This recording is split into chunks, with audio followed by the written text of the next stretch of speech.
Hi guys, this is Greg coming at you with another one of my deck profiles. Uh, Anybody who's looking at the title right now and who remembers a couple of videos back when I said I don't like people who run popular decks just because they are popular, may be kind of surprised that I'm doing this particular deck profile. Well, you see, Dark World and I have a long history. I actually traded for an entire Dark World deck back when the newest Dark World monster we had was Rainbow. Yeah, that one nobody runs. And I traded a couple cards for it. I got an amazing deal on it, but I've loved Dark World ever since. They were always a fun archetype. Now they're just fun and competitive. And it helps that they are, in a sense, more anti-meta than meta because, you know, they have things like Skill Drain and Deck Devastation Virus. And anyway, let's get into it. Can't have a Dark World deck these days without Trip Grapha. I'm actually short 3 cards out of the deck. You'll see what they are, but I know what they're going to be, so I can show this to you anyway. Grapha has 3 effects. 2 of them are beneficial for the deck. One of which is to actually summon himself at a +1, as well as resetting another Dark World. Yeah, he's just too good not to run. Then there is Snow, who is essentially emergency call as a monster. So I can summon her, bounce her to my hand for Grapha, then pitch her again and get anything I want to my hand. She's just really good. 2 Brow. Now, a lot of Dark World decks run 3, but I don't have Tour Guide from the Underworld to pull it out of my deck, and I'm trying to go for more of the monster field-oriented version. So I'm only running 2 of this guy for now. That may change. 2 silver and 2 gold. I may as well show them all to you at once because they're essentially the same thing, with the exception of the secondary effect. They're in here as beaters. They go to 2600 with the field spell, and this is why it's the more battle-oriented version, but it works pretty well. 2 Trance Archfiends.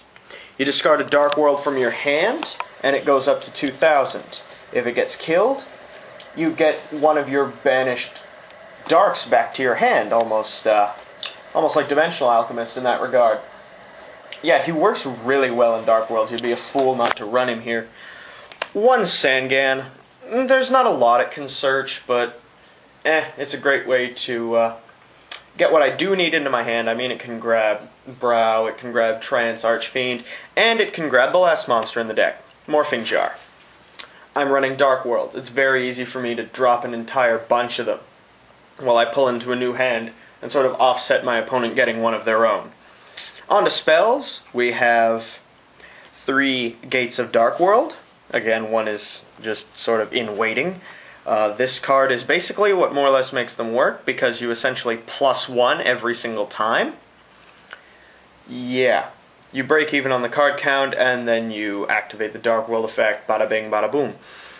3 Dark World Dealings. The main draw card of the deck. When you don't have the field, it sets up plays.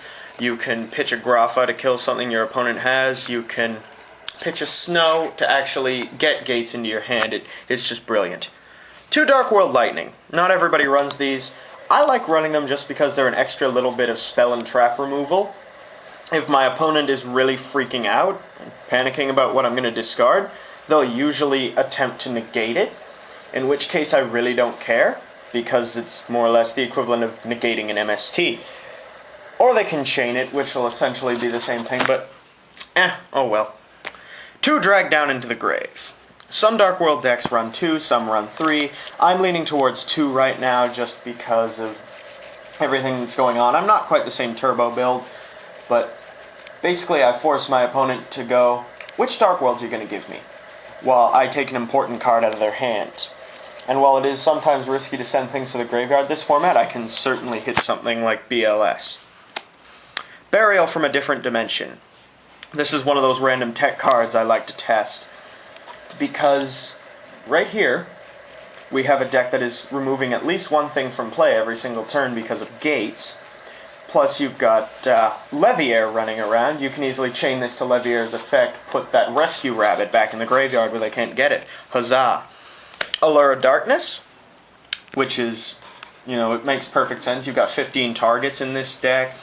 Burial can put one of them back in the graveyard. It's all good. Card destruction.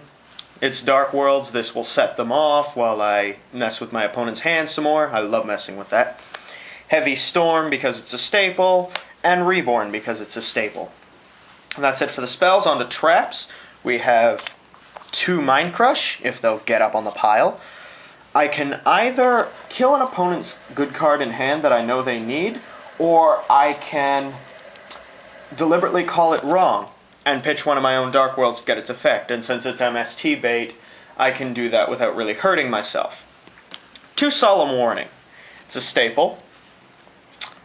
Random tech time again. Dark Scheme. Not a lot of people run this, and I can kind of see why.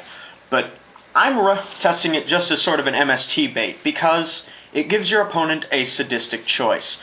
They can either negate it at a -1 to themselves since they attempt to kill it, or if they're forced to let it go through, then you are essentially getting off up to 2 of your own Dark World effects while continuing to mess with their hand. Most of the time they're going to negate it, but you still come off one better. It's like running a 3rd Mind Crush, really. Escape from the Dark Dimension. Another tech I'm testing that's probably going to end up leaving, but I just figure, well, I'm removing darks from play. I can use this to special summon one, maybe even bounce a Grapha back to my hand, or bounce it back to my hand for Grapha, sorry. What am I talking about? Mirror Force, because I love the card, and it's kind of staple-y. Compulse, and Bottomless. I run the Compulse Bottomless combo a lot just because they're good for different things. I may switch to 2 of one or the other in time. And in the side deck I have things like Deck Devastation Virus, Eradicator Epidemic Virus, Skill Drain. And the only reason I'm not maining those cards is because they're not going to come in handy every single game. So I'd rather know before I side them in, rather than being stuck game 1 with them. But I definitely have that option, and they do exactly what I need them to do when I need them to do it.